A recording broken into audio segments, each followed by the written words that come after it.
Welcome to Songs and Stories from an Animated Mind. I'm Steve Belfer, and this is my dog. Get ready for some songs, stories, and creative adventures from my career working in animation. Along the way, you'll hear some of my original music, including instrumentals, soundtrack pieces, and funny rock tunes.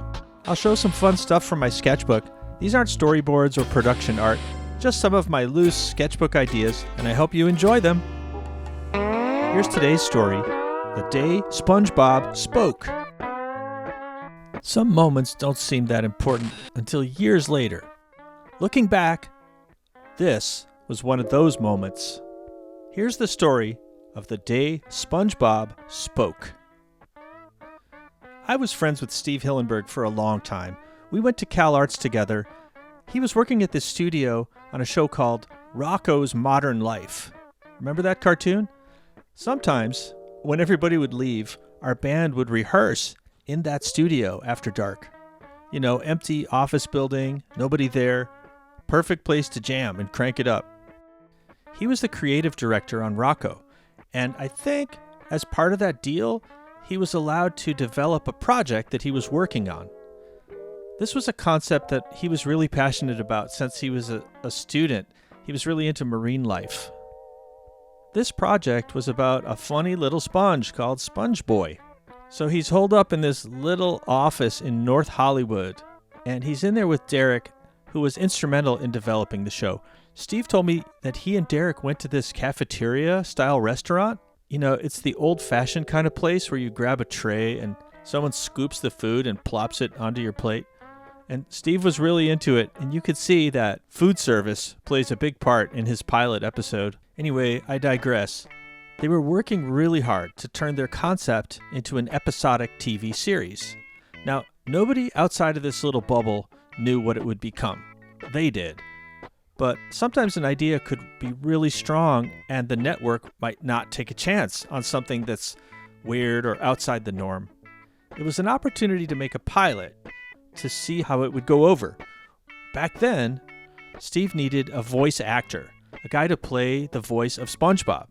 And he was looking for somebody who was genuinely hilarious. Not just a funny voice, but a really good actor. Somebody that could sing or cry and stay in character. The guy he wanted was Tom Kenny. Now, Tom was already known as a brilliant performer, and he was in Rocko. I think he played Heifer, the cow. He was doing a lot of other stuff, but Steve wanted him for his show.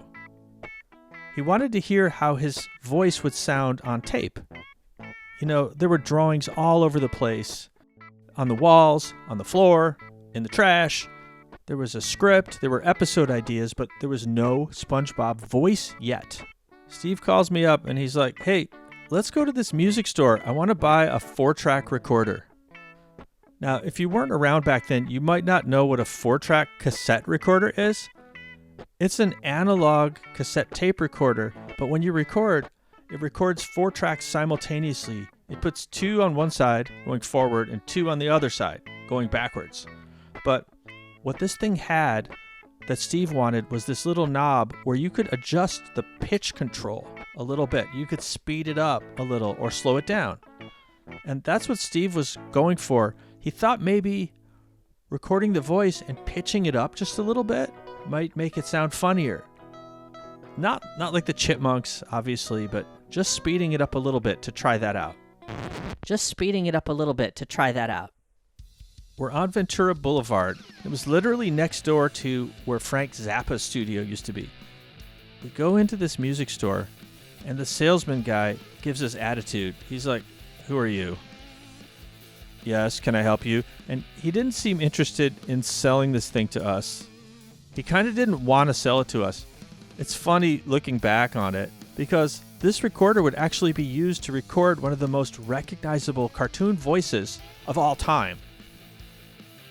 Steve buys it and he gives it to me and says, "You know, take it home, record a bunch of music demos with this and learn how that pitch control works because I have an idea I want to try out with that." A little time goes by and Steve calls me up and said, "Hey, Steve." We're both Steve. So Steve calls me up and he goes, "Hey, Steve, He wasn't talking to himself. He was talking to me. He said, "Can you meet me at my studio on this day in the afternoon? And I want to record a guy to try out the SpongeBob voice. And we'll see how that sounds. And we might give it a little test and see what it sounds like if we maybe just pitch it up a little bit." We would always help each other with stuff. We like making cool stuff. And of course, I would be there. I thought it seemed like it would be fun.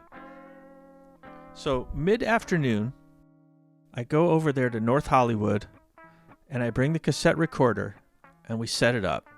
Now, you think this is a fancy recording studio we use to record SpongeBob?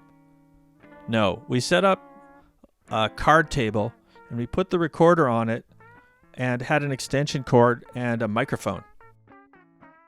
We're waiting for the guy to show up. We go outside. It's this hot day, smoggy day in Southern California. There he is. He rolls up in this really economical Toyota Corolla.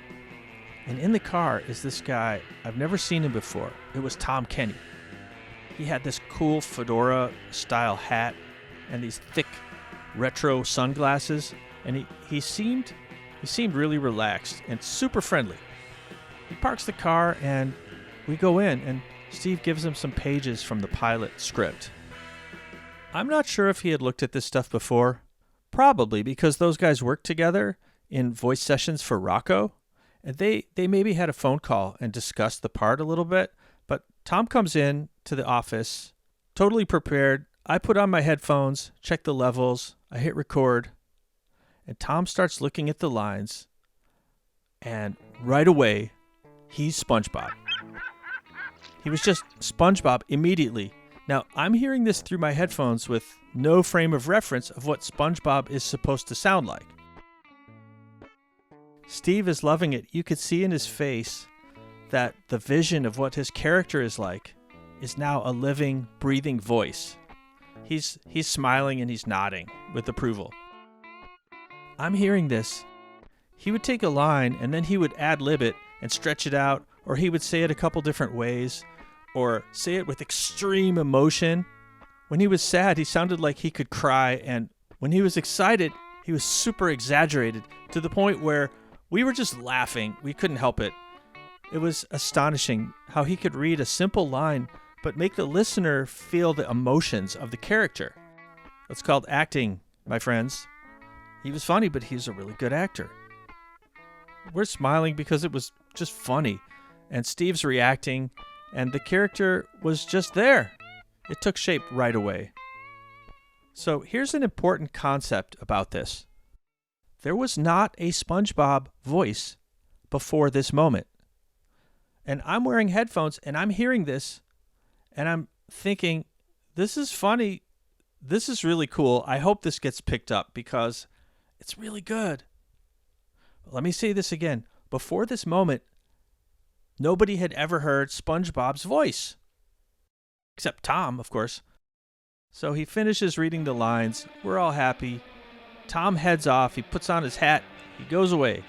And he probably went to some other session or two, because back then he would just keep working all day doing all these voice records. Steve and I stay behind. He puts on the headphones and we play the tape back and we experimented with the pitch control. We speed it up.